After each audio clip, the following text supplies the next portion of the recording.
Welcome back to the Paperstac podcast. My name is Rick Allen. This is my co-host Brett Burky, here to bring you guys another episode from our new series that we launched, which everybody seems to love, My First Note, where we talk to industry experts who have been in the business a while, and they tell us about their experience buying their first note. I love this series because we get a lot of nuggets from it. Yeah, we just talked to Chris a little bit earlier, and he blew our minds. Yes. We've got today Jamie Bateman, who is going to share some of his knowledge bombs with us, tell us his story, where he came from, and his first note. So, Jamie, thanks for joining us, man. Absolutely. This is awesome, guys. I haven't talked to you guys in a little bit, so this is great to catch up. I am in, right? It is good to catch up. Was it I am in? It was I am in Orlando. Jamie was there with his daughter. That's right. Came down to Orlando. Got to hang out. That's right. Yeah, went to Disney. Happy to be here. Yeah, it's cool, man. So hopefully we can provide a little value. Yeah, so I know your background. You came from a real estate background. I remember you said you worked for title companies and. I don't know. Tell us about it. You go ahead. Yes, but a lot of people don't know what I do, but go ahead. January 6th, 1976. No, I'm just kidding. That is a fact. But yeah, I did work I got out of athletics, was always a big part of my life. And when I graduated college, again, not that this is my biography here, but I didn't know what I wanted to do. I think a lot of people can relate to that. And the first quote unquote real job that I got was at a title company. It's not that I was drawn to that in any way, shape, or form. But I got hired at a title company. I was a settlement officer driving around doing refinances and doing the rising, doing the documents, and doing a bunch of closings. My father is still a real estate agent, and he actually played a role in this in our first note, which we'll get to, my first note. But so I had a little bit of a background in residential real estate, and then I did work for a mortgage broker for a little bit. Then I went on to join the military and work for the Department of Defense. Oh, wow. But I always wanted to do my own thing. And so what I ended up doing career-wise was pivoting. So I worked, after getting out of the military, I worked as a civilian for the Department of Defense for 14 years. The second half of that career, I was part-time. And that whole 7 years where I was part-time for the government, I was building my real estate businesses. And at that point, it was single-family residential rental properties, and we've done. My wife and I have done a bunch of rehabs and the BRRRR method, which your listener may be familiar with. And so, from 2010 to about 2018, I was really focused on single-family residential rental properties, which I still have. But in 2018, I pivoted into notes, and we can get into that. So. That's a little bit of my background. There's obviously a lot more, but that's what's most relevant to this conversation. Perfect. So I guess it sounds like 2018, that's the magical year. That's when you took a dive into the notes pool, and pun intended there. You got it. Just try to get your feet wet. Yeah, tell me about, where'd you find your first note? How did it come across your desk? Were you doing research and looking into notes? Were you just tired of the real estate game? What happened? Yeah, I mean, great questions.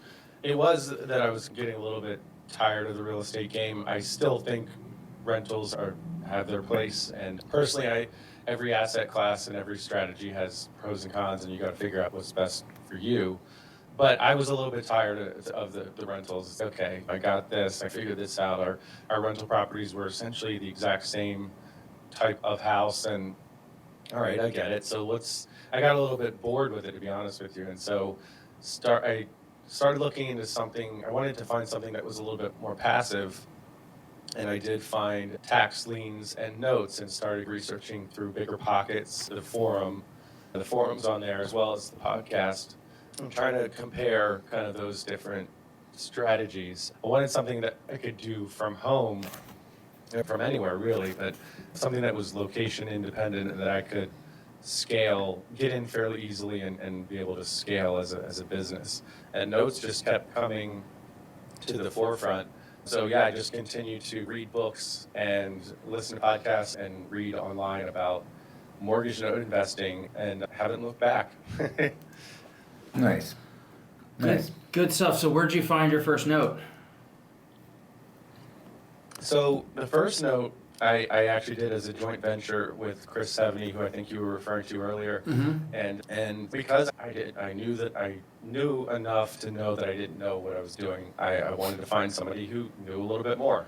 And Chris had been in the note space for a few years at that point. And so I met him on Bigger Pockets.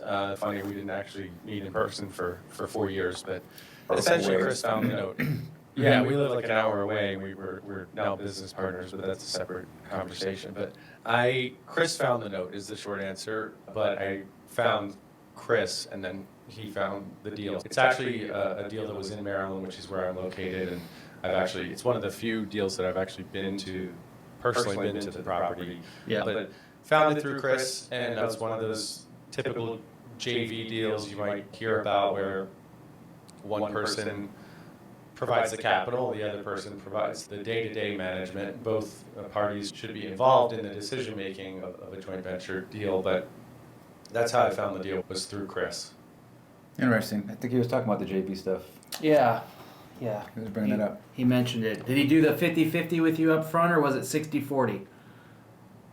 It was a 50-50 split, so it was a non-performing contract for deed in Maryland, and I've since bought a bunch of contracts for deed, and that I have a love-hate relationship with them. But yeah, it was a 50-50 split of any profits that were going to come in.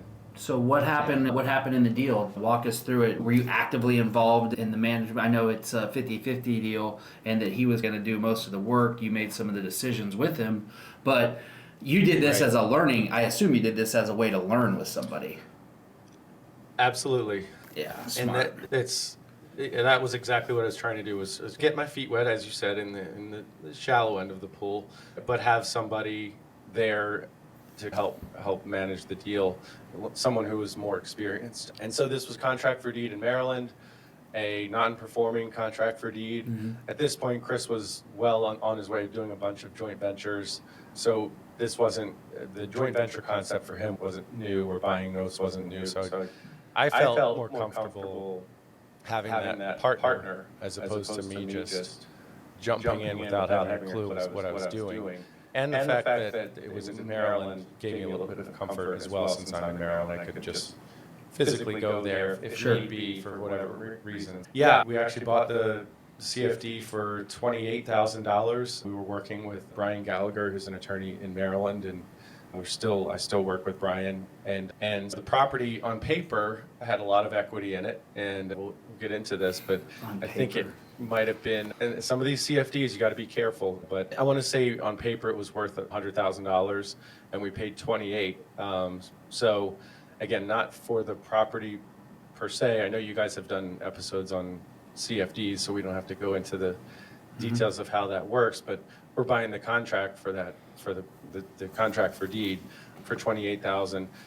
Yeah, so the whole goal with it was to ideally either, as you guys know, there are many ways you can exit a non-performing deal, but really they're broken down into two main categories. One is through the borrower, and the other is through the property.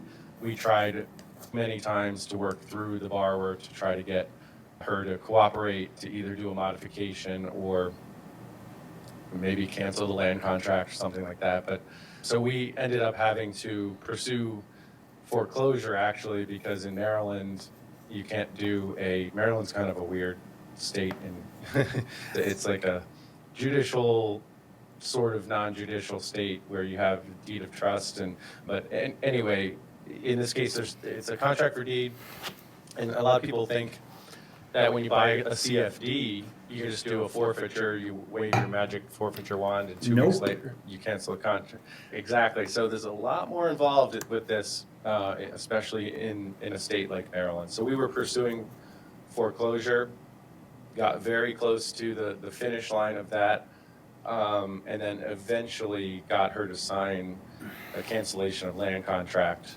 and we exited through the property. But there were a lot of ups and downs with this one. One quick thing I want to mention. Now, Chris was very good at communicating. We were always on the same page. He did communicate a good bit about this deal. So this is not a slam on Chris, but I'm driving into work, And I'm listening to Chris's podcast, and he's referring to a CFD in Maryland and how there's a $10,000 water bill. Oh no. Yeah. Yeah. You can see where this is going. I'm glad you guys stuck it out and listened to me for the last few minutes, because this part's worth it. I was like, as soon as I got into work, I emailed him. I'm like, how many CFDs in Maryland do you have? Is this our deal? There's a $10,000 water bill? He's, oh yeah, that is our deal. I meant to tell you about that. Again, Chris is great. He's very communicative, but that one, I think he had just had 1,000 things going on, and That one fell through the cracks. exactly. So you heard about it on the podcast. That's wonderful. You got it. That's Exactly. Yeah, so that was funny. But we ended up, the short version is we exited through the property. I went to the property twice. It was an absolute disaster. And this is one of the risks of note investing, is you can't typically get inside the property when you're buying the note or the CFD. And so, again, I know you guys talk about, there are a lot of great things about note investing, otherwise I wouldn't still be in it. But that's one of the things that you need to be careful about, is, or just realize that there's a risk associated with, is you can't get in the property, so you don't know what the inside looks like. I gotta tell you, I've had, you know what gets me, is bit me in the butt so many times, is a basement. When there's a basement and it gets flooded, and then you're doing mold remediation and the whole thing, that can really take a deal and just kill it. And it's funny, yeah. It's funny you say that, because my father was the realtor on this deal, and he actually, I think he put in the listing, do not go into the basement. Was it flooded? Yeah, it was. If it wasn't actively flooded, it had been for quite some time. The $10,000 water bill was because of a leak, and an interior leak, and she was no longer living. Bar was no longer in the property. I never went into the basement myself, but it was pretty nasty for sure. How did it turn out? Did you make it around the racetrack and turn a profit, or did you took one on the chin, but you learned a lot? Yeah, great question. We did a podcast episode. We called this Nightmare on Elm Street, talking about this exact deal on our old podcast, and it was actually on Elm Street. And so at the time of that recording, we thought we were going to take one on the chin, and we were pretty certain we weren't going to make any money. But when things actually when the dust settled, we actually made about $800. So now, mind you, this is 2.5 years of work, and probably much more than just the $28,000 that we had into it. In the end, we learned more than we made. Yeah, we didn't lose money. That's good, and that's always the key. It's interesting. I look at like the first deal I did, just crushed it, just absolutely crushed it. It was just by fluke. And I look back and I go, what were to happen if it would have turned out poorly? Because when I got into it, I wasn't very smart like you and got a JV partner. I just bought one. It was like $8,400. I'm just going to throw $8,400 at this and see what happens if I lose on it. But I have a feeling, I can do something with this. And looking back now, I'm like, holy cow. I always say I walked through a minefield and just managed to not blow my legs off and made it through the other side, and did that actually quite a few more times and got some education at that point. So it's just, but hey, you know what? You made $800. You learned a lot, and 2 years, huh? So what, after the fact, you're sitting there, I can just imagine your face. You're looking like, 2 years of my time and I made $800. What made you go, you know what? I'm going to do that again. Double down on that. Yeah, did you keep going after so you did your first JV with Chris? Did you wait for it to run its course for 2 years, or did you get in there and say, I got it, let's go? No, I got in there 2018. I learned by doing. Just like most of us, you got to roll up your sleeves and buy a note from Paperstac and get in there and get dirty a little bit. Of course, you want to get educated and you want to partner up with people who know what they're doing. But no, I got in there.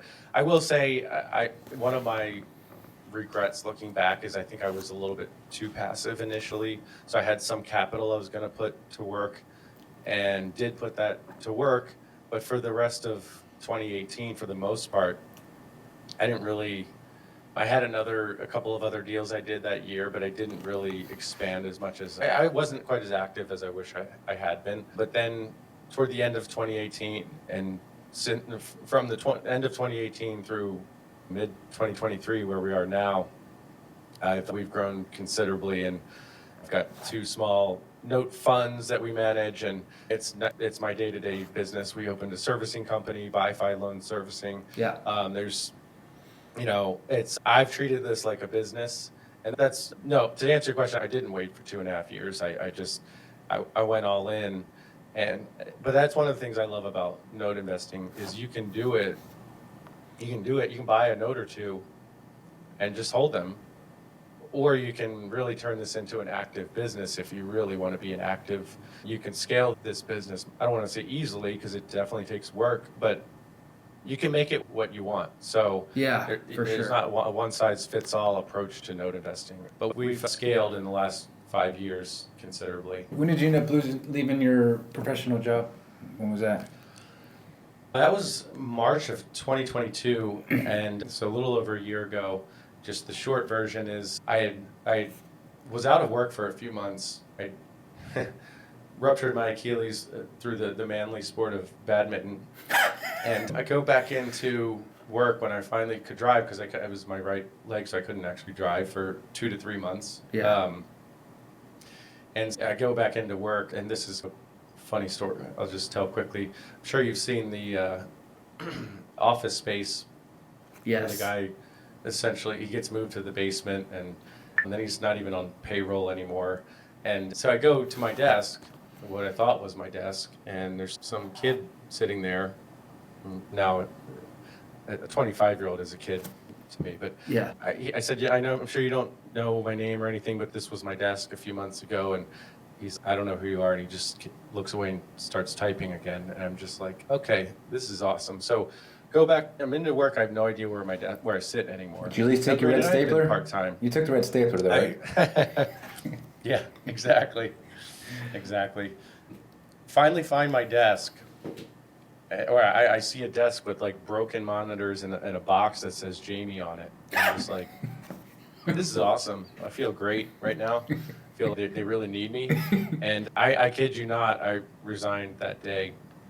I still worked for a couple more months, but I knew that I was done. Yeah. I literally submitted my resignation that day. Were you done before you went there? Had you found your desk? Would you have stuck around? It was a matter of time, but that solidified it. Did they? No. What do they say? What do they say about moving your desk? Do they have any excuse at all? It's just, no. Once I finally got logged on and everything, you're just a number. Now, granted, that's the federal government. It's a big organization. I'm not saying every W-2 is like that, or you shouldn't be an employee or something like that. But yeah, you're right. I had checked out, and so you were done. You know, but the reality was, no one called me the entire time. This isn't a sympathy play for me, but the entire time I was out, the only call I got from management was, hey, did you get vaccinated? Because you have to be vaccinated to get inside the building. So we'll leave that there. But yes, I had been. But they never called to check on me. They never asked how my recovery was going or anything like that. My wife and I had conversations about me leaving, but we didn't know it was going to be that day. I was going to quit. Did you come home and say, yeah, that was it? I quit. That was it? Oh, it froze up for a second. What did that conversation look like when you went back to the house? So Brett asked a question like, what was that? Talk to your wife. When you talked to your wife and came home and said, hey, I just quit my job. I'm not sure if I should admit that Chris 70 knew before my wife did, but yeah, we had talked about it. She knew it was coming. She didn't know it was going to be that day or that week, and I didn't either, but she was very supportive, honestly. She knew my heart wasn't in that job anymore, and she's been great through the years for sure. She and I have done a lot of our investing together.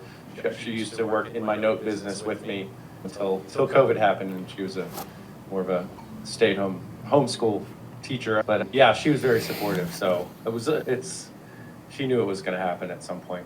Good stuff. That's so cool to hear like these different stories because, You look at people get into the business and then it goes from, hey, I'm doing this as just another way to do some investing. It's a different tool. I'm tired of the grind of doing the real estate. I want to maybe expand a little bit to then it's a full business, and it's okay, not only is it a full business, but there's a business that's been created to cater to this business in Bi-Fi. And so you look at it, and I think that's one of the things that I noticed about the note industry when I got into it. It was very, I would say, immature. It just wasn't it hadn't been around forever at the level that you enter into it at. It was certainly the big meltdown facilitated the growth of it. But you look at it, when we got into it, I was like, how am I going to sell these things or list it? And I'm like, okay, you're doing it with spreadsheets and email, and then we need to make something. And then you got obviously Paperstac and now note closings and then Bi-Fi.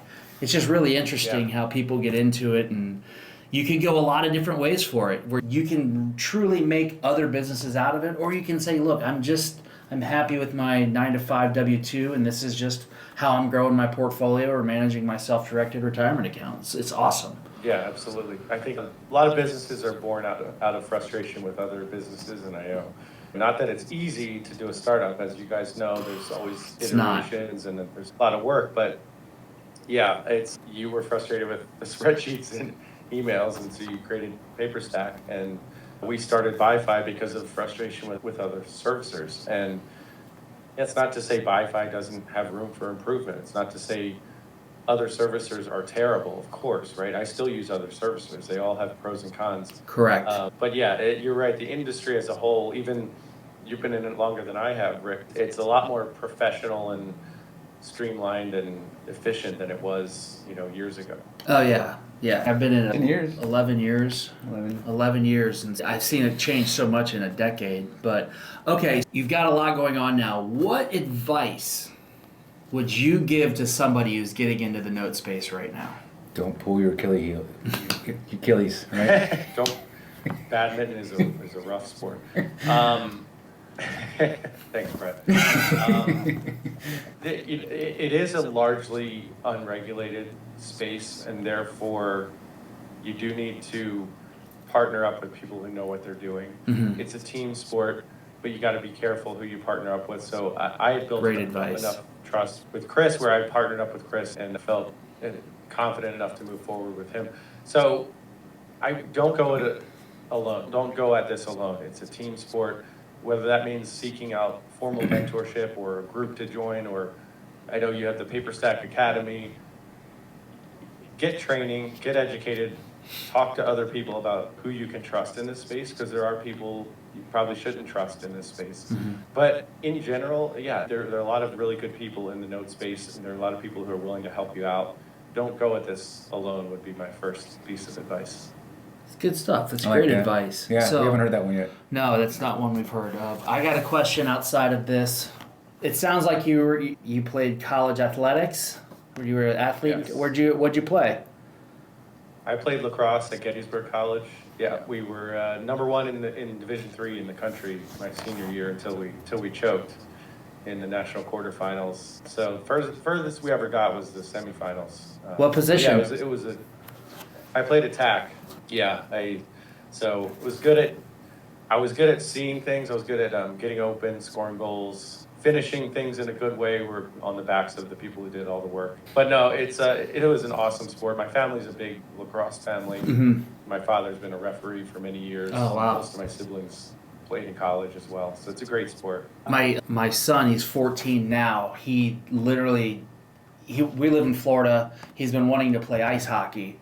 I'm like, man, you have to learn to. Yeah, there's options, but it's not just learning the game of hockey. You have to learn to skate, and most of the kids you're going to get have been skating. And he was like, what about lacrosse? I'm like, absolutely. I think it looks like a cool sport. I don't know anything about it, so he started lacrosse in January. And he absolutely fell in love with it. He's running around the house at all times with the lacrosse stick, curling it, doing spin moves. Yeah. And he picked it up. He's picked it up so quickly. He's an attack. He's left-handed. That's a key. That's a strength right there. Huge. He's got an advantage. He's got a huge advantage, and It's this spring he's going to go out he'll be a freshman this year, so he's going to go out for the high school team. And he's playing catch up now just because when you're starting something at 13, it doesn't seem like these days you might as well not even do it. No. But he's picking it up really quickly, so that's pretty cool. He played lacrosse. He's all in. It's grown a lot, the sport, in the last 10, 15 years. But it wasn't available. It wasn't available here in Florida. There was. When did he graduate? 2003 or in '98. Like when I graduated, lacrosse. You didn't even see it. You might have heard of it, but and there's so many lessons from lacrosse or any other team sport or any other sports in general. I've learned so much from just being a part of that. And I was a coach as well for a bit before I worked at the title company. But cool. So many lessons from team sports that I think you can apply to building a no business or anything else. Just life. So, it's huge. Yep. Good stuff, man. Jamie, thank you so much for coming on. Thank you for sharing your experience. I know people love this. They love this series, and they're going to listen to it and chew it up. And you gave us a shameless plug for Paperstac, and you definitely got some plugs in there for BuyFi, which, hey, if you're a note investor and you're looking for... Before we go, tell them about the name, BuyFi. Yeah, BuyFi stands for Buy Investors for Investors, and we started it because we were frustrated with other servicers. So it's a loan servicing company catered to your listener, which is maybe the mom and pop note investor out there who has 1 to 10 loans. We certainly are open to more than that, but we're here for the investor. That's the reason for the name BuyFi Loan Servicing. Fantastic. Cool. Yep, definitely check it out. I always like something created by people who are in the industry, and they know the weaknesses and the areas that they can improve on. So kudos to you. So anyways, that's it for this edition of the Paperstac Podcast. Rick Allen, Brett Burky signing off. Jamie, thank you. We will catch you guys on the next one. See ya. See ya.